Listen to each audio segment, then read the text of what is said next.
I hope everybody tuned in to part 1 of this project build. This is part 2, actually building the nets. A little recap. So every year my brother has a guy's trip, a fishing trip up in Pennsylvania, and last year I went up. So as a thank you gift to him and some of his buddies, I made some landing nets. And here is the process. So the landing nets, the main wood in the nets is hard maple. And in one of the nets I used black walnut, and in the other one I used this cherry. And it actually turned out to be a pretty nice contrast in the boards. So after getting my rough lumber cut pretty much to the desired length of 73 inches, I sent it through the planer and then the joiner on one side, just to make sure everything was square and cleaned up. So the original plans called for 3/4 inch strips and then 3/8 inch strips off of that. So you got to make sure the grain is going in the right direction, so when you bend it, it bends and is actually strong. So here I'm just setting up my table saw with some clamps on my rip fence and ripping these boards down to 3/4 inch. So I can go back then and flip that board and then cut the 3/8.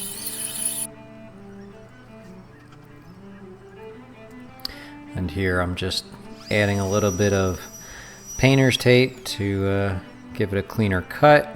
And I purchased this thin rip jig. If you haven't yet, check out the video I put together for that. This made cutting all these strips so easy.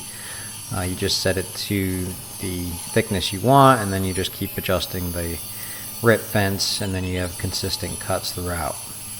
So I cut 4 strips of maple and then 1 strip of either walnut or cherry. And then that walnut or cherry would be the center strip, and that's pretty much it. Just a lot of repetitive cutting.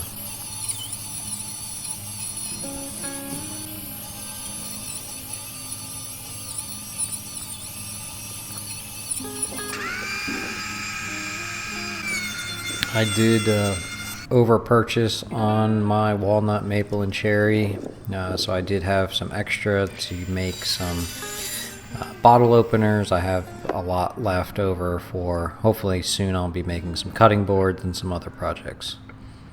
So here are the boards for the handle section. I actually resawed this, so I have the thickness that I need for the handles, and then additional 1/2 inch board for whatever other project I want to do. And I just kind of laid this out to try to fit as many as I could on this board with the grain looking pretty decent.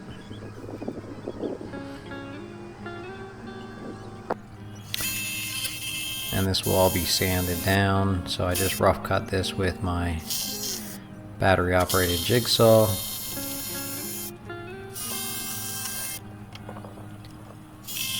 I'm loving these battery operated tools. This Craftsman I've had for a little while now, maybe a little over a year, and it's really turning into my go-to for making these kind of quick cuts.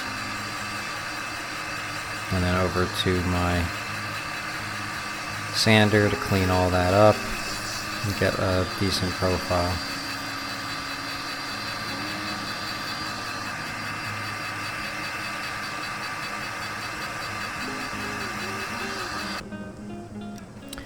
So I decided not to do any steam bending. I'm just going to do a nice hot water bath. So I purchased this 2-inch piece of PVC, simply cut it to length, glued on a cap, and then glued on a screw cap so I could put the pieces in.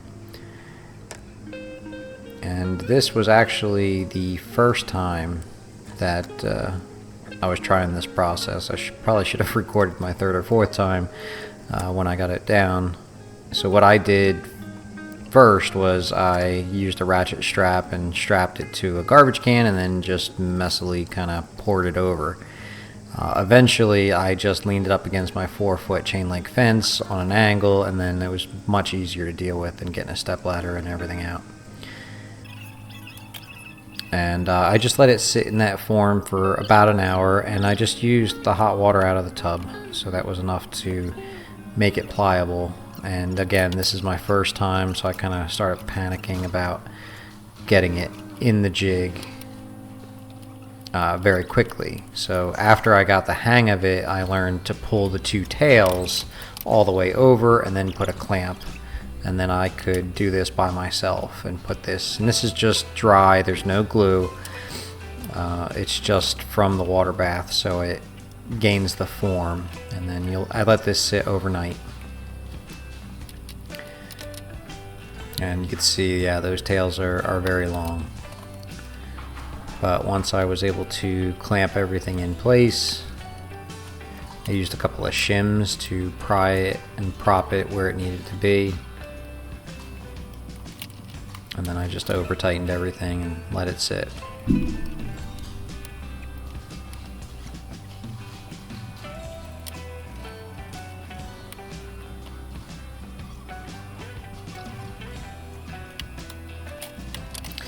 Really, like I said, this is the first time I did this. Once I got a hang of it, I knew not to really be too concerned about this stage. It's more so when you do have the glue on it and it's the final glue up, because any imperfections here can be addressed later.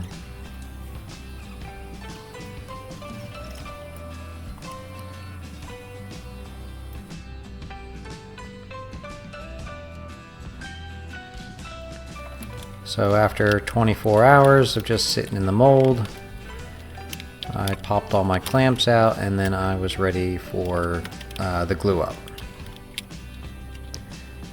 And for the glue, I just used Titebond 3. It's I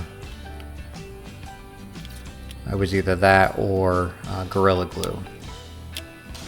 And I had some bad experience with the Gorilla Glue expanding in the past, so I decided to go with the Titebond 3. And even though I used the clear coats on the MDF and the wax, I was still nervous that the glue up would glue to the mold. So in order to make it easier, when I demolded it, I just put this painter's tape. So worst case, if the net stuck to the painter's tape, I could easily sand that off. And here I'm just using my trusty glue spreader and putting a dab on each ring. Now this glue, I think it has a working time of 8 to 10 minutes, and honestly I was sweating because I think it took me about 25 minutes from the minute I started to actually when I was walking away. Because even though everything is there, you want to make sure you clean up the extra glue, and you do have to work pretty quickly.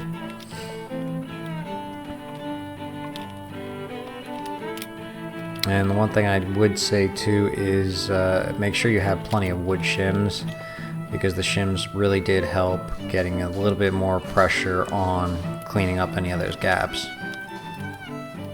And the other thing I learned too after doing a few of these was to really pay attention to the handle. So I would sand the handle down to make sure it was a real good proper fit before I came up to the glue up stage.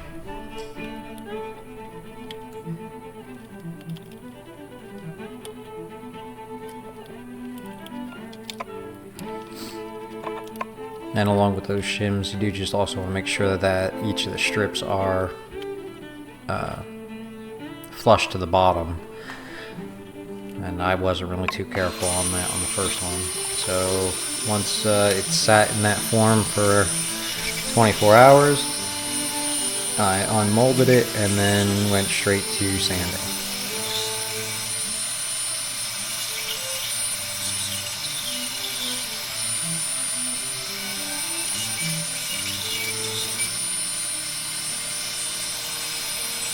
And here I was just trying to keep it flush to the tabletop as I sanded it down. I wasn't too concerned about how thick the final dimensions were, because I knew I had plenty of material here to work with.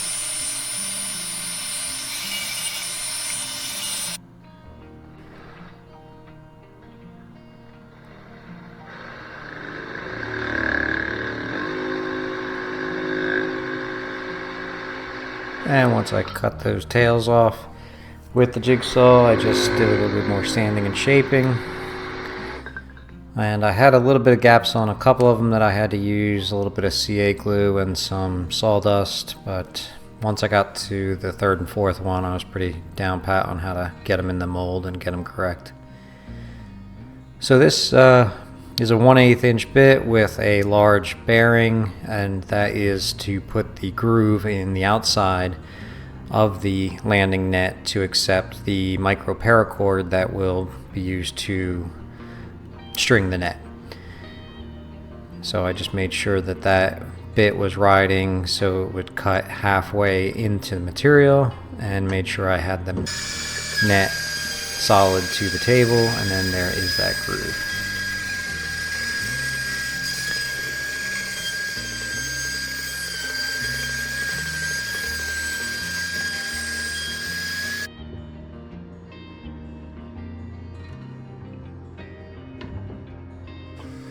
Okay, so in order to figure out how many holes I needed and where they needed to be spaced, I ran painter's tape around the entire net, and then I took a pencil and I marked where the beginning of the groove started and where the end of the groove ended,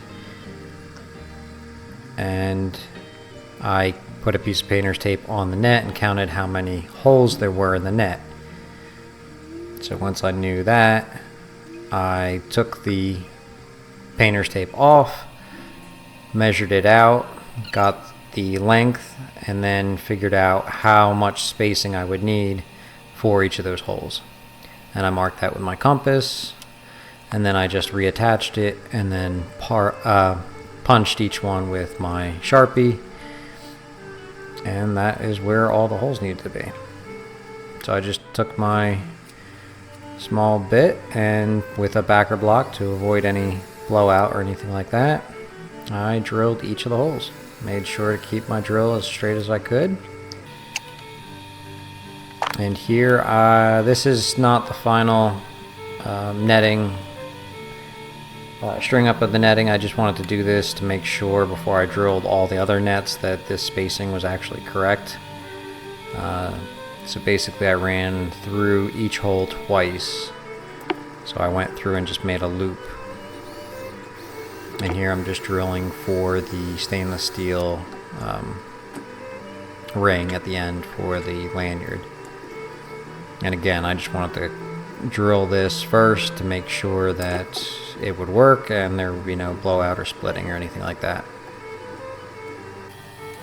So now with everything drilled and cut, it's time for finishing. So I finished the nets with 2 coats of tung oil, waiting 24 hours between coats. And you can really see how it darkens and really makes the wood pop on these nets.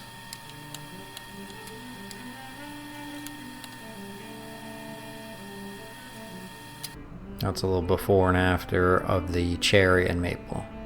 So it really gives it a rich color.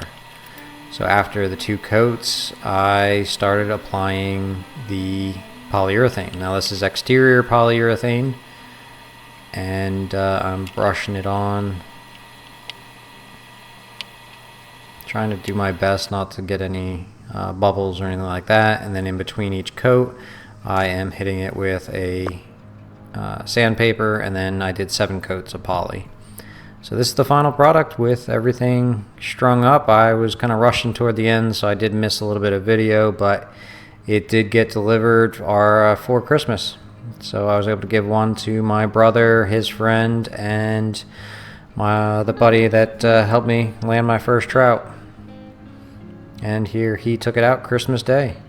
So I really hope you guys enjoyed the build process on this. If you have any questions, feel free to leave them in the comments below. I will try to get other projects listed or made and recorded and videos up soon. So if you like what you see, please feel free to subscribe. Thanks a lot.